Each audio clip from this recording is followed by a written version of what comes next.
Boa tarde a todos. Good afternoon, everyone. I'm going to speak in Portuguese because otherwise I would speak in a mix of Portuguese and Spanish, so it's better if I speak pure Portuguese.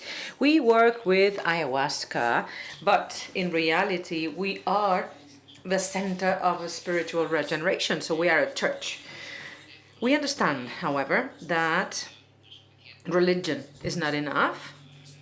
It's not enough to bring transformation to the lives of human beings, and since we are diverse, we have indeed diverse needs. We have then conducted a work to care for the society as such, but also to care for the inmates population. I was sent via an NGO that assists inmates to then integrate back into society. And this entity, this NGO, was conducting already therapies, different sorts of therapies. They did Gestalt and also family constellation therapies and other therapies. Even we have here one person, Antonio Ferrara, is here with us today, and he is a representative, and they are kind of our ambassadors that help us in our mission. Paula Montera, for instance, and other people that are also part of the group. Our job is basically to cure, to heal. That's our mission. However, we want to do this via first therapy, then ayahuasca. We don't usually use ayahuasca in treatment. First therapy, then ayahuasca, then therapy, then ayahuasca. That is our structure, because we understand that we cannot mix what's sacred and holy and science, even if we understand they go hand in hand, but we do separate science and religion.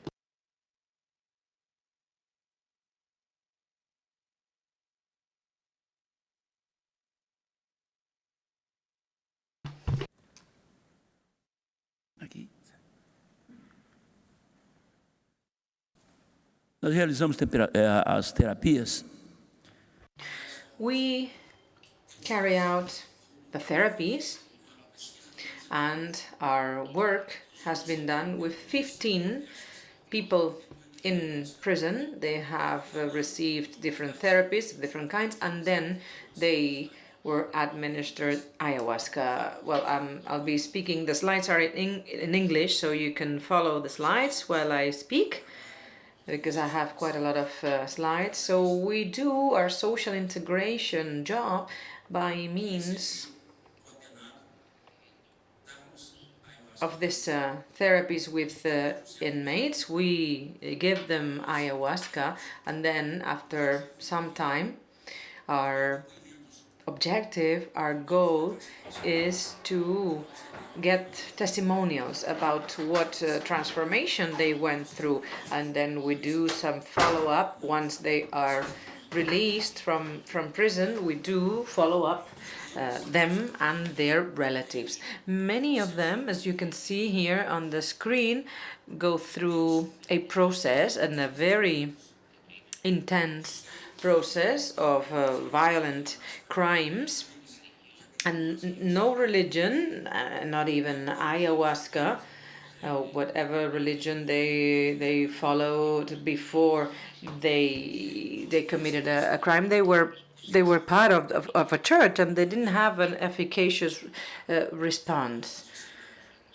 So no improved behavior in society. However, with therapy and ayahuasca, they have managed to broaden their scope. So therapy has released some areas in their psyche, so they can then understand better their condition, their situation, and well, the current situation and the one they had before.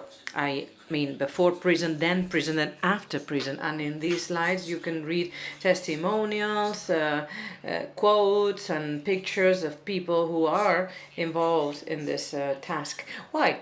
Why do we want to help these inmates reintegrate back into society with the help of ayahuasca? Ayahuasca amplifies consciousness.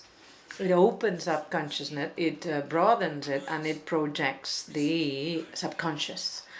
But it is necessary to have permission. I mean, the person needs to allow for this to happen, but sometimes the person doesn't know how to, because they don't have the key, and they fear the unknown, and they fear transformation itself. And that's where psychotherapies play their role. Work psychotherapy, proper jobs, and also all sorts of work, psychical and physical.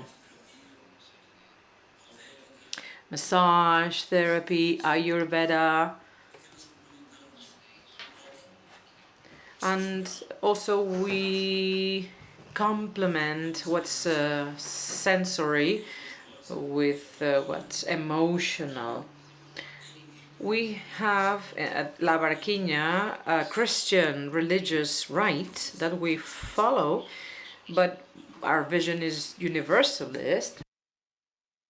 And we don't want, we don't want people to belong to our religion, but what we want is to follow this transformation process, because that's what we want from them. We want them to transform. That is our goal, that is our purpose. We want to provide the right conditions so that the person can go through this transformation. So we use Rudolf Steiner methods, and by this I mean that we request from them some things. There are many ways and not just one way to learn, and some people only learn a certain way. So we use different alternatives to teach them, to help them have the right behavior and the responsibility. We teach them responsibility. So those that we help need to learn first that they are entitled to fail, but they have the duty to correct themselves. We don't condemn anybody. We provide those former prisoners as much freedom as we can, so that these people can manage to understand the ways of these situation. And sometimes we even work with them before they enter prison, and we need to tell them what they are going to find once they get in there. And we need to help them go through the sadness and sorrow. Some of these people have their reasons to have committed those crimes, and I usually tell them that there are many more criminals outside prison than inside. And many criminals are at large, they're in our society, and many religions tend to judge maybe too much. So we mix together all the inmates with other people, so non-prisoners, so nobody knows who is, who isn't, and that is a way to prevent prejudice. Because our unconscious judgment, if we know someone is a prisoner, well, unconsciously we tend to reject, we tend to exclude, because we think that it might be contagious, or that this person might contaminate us. So for the project to be a success, we need to provide to other people the right of being there, dreaming about freedom and seeing freedom. These are quotes that you can read, and these are quotes from inmates that have sentences of 40 years in jail, or 50, 30, 40, 50, and sometimes even thousands of years, 20 sentenced to 30 years in jail. Others are set free. Some were released. We also monitor them, we supervise them, we help the families, and we double check whether it worked, whether the therapy worked, and whether what they learned in therapy is embedded in their mind, and ayahuasca and daime managed to do something that helped them. Because the therapies we do them with ordinary people as well, not just inmates. I mean, all members of the community, and what they seek in religion is a solution to a psychic and emotional problem sometimes. And these people are sensitive enough to resort to professionals in their own community, in their own religious group, or other people that just sympathize. And this is all taking place free, by the way. They don't pay for this therapy, so we take care of just ordinary members of the community with the help of therapists, so that they can be oriented toward ayahuasca, and so that they can understand that religion cannot possibly explain it all, cannot possibly solve it all, and not everything is involved in the realm of spirits, even for those who do believe in spirits. So our role is to join together science and religion, but with consciousness. We believe in ayahuasca. We are a church. We are Christians. But there are things that therapy, where therapy doesn't reach. Ayahuasca is ancillary. Some people reach out for ayahuasca in order to resolve some mental disorders, but ayahuasca by itself is not enough. Like religious guidance in itself is not enough, and this happens with anybody really, and we see this in inmates. Inmates in itself being a consequence of a terrible life, a consequence, as a matter of fact, of an unequal society. So if we want to close the wound, we need to attack the origin of society, the root cause. These people, again, are incarcerated people who were incarcerated and now are back into the society, and we want them to find a society that's better than the one they left. Because Brazilian prisons are industries of crime, as we say. People who get in become worse people, and we want to revert the situation, and we want to show the world that it's possible for them to leave the prisons better than they entered the prison. Most of them are fathers.